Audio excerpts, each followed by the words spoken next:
Hello dear students, welcome back to my channel physics SPC. Electromagnetic induction का एक question. A conducting rod A B of length L is projected on the frictionless frame P S R Q with velocity v naught at any instant. The velocity of the rod after time t is। मान लो किसी instant time पर इस rod को v velocity दे के छोड़ दिया है। ऐसे किसी इंस्टेंट टाइम पर इसको v वेलोसिटी दे दो और छोड़ दो, तो t सेकंड बाद उसकी रफ्तार जो होगी, वेलोसिटी जो होगी, उस पर क्या इफेक्ट पड़ेगा ये पूछ रहा है। बढ़ जाए, बराबर रहेगी, बढ़ जाएगी, घट जाएगी, या कोई चीज़ नहीं, नन ऑफ दीज। और ये सर्किट डायग्राम दे रखा है। जानते हो, जब इसको हम v वेलोसिटी रफ्तार दे के देंगे तो ये rod in magnetic field lines को कट करते हुए चलेगी, या ये कह दो इस लूप में फ्लक्स में चेंज आएगा, जिसकी वजह से इस रॉड के क्रॉस एक इंड्यूस्ड ईएमएफ डेवलप होगा, जिसे मोशनल इंड्यूस्ड ईएमएफ बोलते हैं हम। तो motional induced EMF across ends of rod, E बराबर होता है VBL। ये अगर कोई रॉड है, ये जानते हो E बराबर VBL एक सिचुएशन में वैलिड है जब आपकी लेंथ, वेलोसिटी और मैग्नेटिक फील्ड ये तीनों म्यूचुअली परपेंडिकुलर हो। बेटा, तीनों म्यूचुअली परपेंडिकुलर हो तो इस वायर के एंड के अक्रॉस इतना इंड्यूस डेवलप होता है। That means potential difference develop होता है। ठीक है, अब कौन सा एंड हायर पोटेंशियल पर है और कौन सा एंड लोअर पोटेंशियल पर है, ये भी पता करना पड़ेगा बेटा।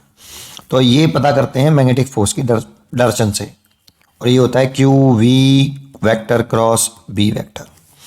अगर चार्ज पॉजिटिव है तो वी क्रॉस बी की डायरेक्शन जो होगी वही एफ एम की डायरेक्शन होगी, लेकिन अगर चार्ज नेगेटिव है तो वी क्रॉस बी के अपोजिट डायरेक्शन में होगी एफ एम की डायरेक्शन, है ना। तो पहले वी क्रॉस बी की डायरेक्शन कैसे निकालें? राइट हैंड ले लीजिए और अपनी राइट हैंड की फिंगर को वेलोसिटी वेक्टर की डायरेक्शन में रखिए और छोटे एंगल से मैग्नेटिक फील्ड की तरफ अपनी फिंगर को घुमाइए।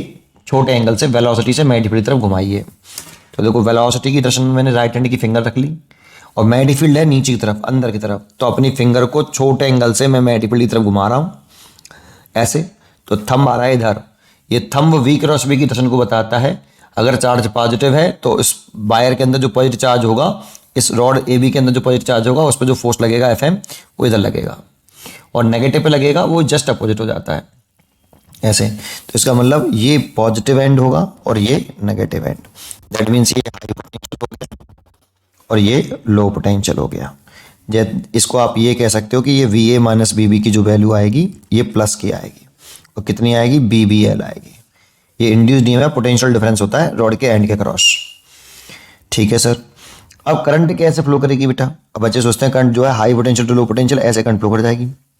ऐसे मत सोच लेना सर, करंट तो high potential to low potential flow करती है, बात तो सही है, लेकिन inside the outside the cell करती है बेटा high potential to low potential. तो अगर हम यहाँ एक पॉलरिटी बना लें, ये प्लस और ये माइनस ऐसे, तो देखो बाहर सेल के बाहर high potential to low potential ऐसे करंट फ्लो करेगी बाहर, और अंदर करती है low potential to high potential. तो करंट ऐसे फ्लो करेगी बेटा, ऐसे। सेल के अंदर low potential to high potential और बाहर outside the cell plus to minus करती है, तो इसलिए करंट ऐसे फ्लो करेगी। और जैसे ही इस वायर में करंट ऐसे आई तो सोचो इस वायर में, इस वाले वायर में करंट ऐसे फ्लो कर रही है और यहाँ पर मैग्नेटिक फील्ड नीचे की तरफ है, तो इस पर एक मैग्नेटिक फोर्स लगने लगेगा करंट कैरिंग वायर पर, I B L sine theta. That means magnetic force, जैसे करंट फ्लो करी इंड्यूस करंट, तो मैग्नेटिक फोर्स लग रहा है आई एल क्रॉस बी।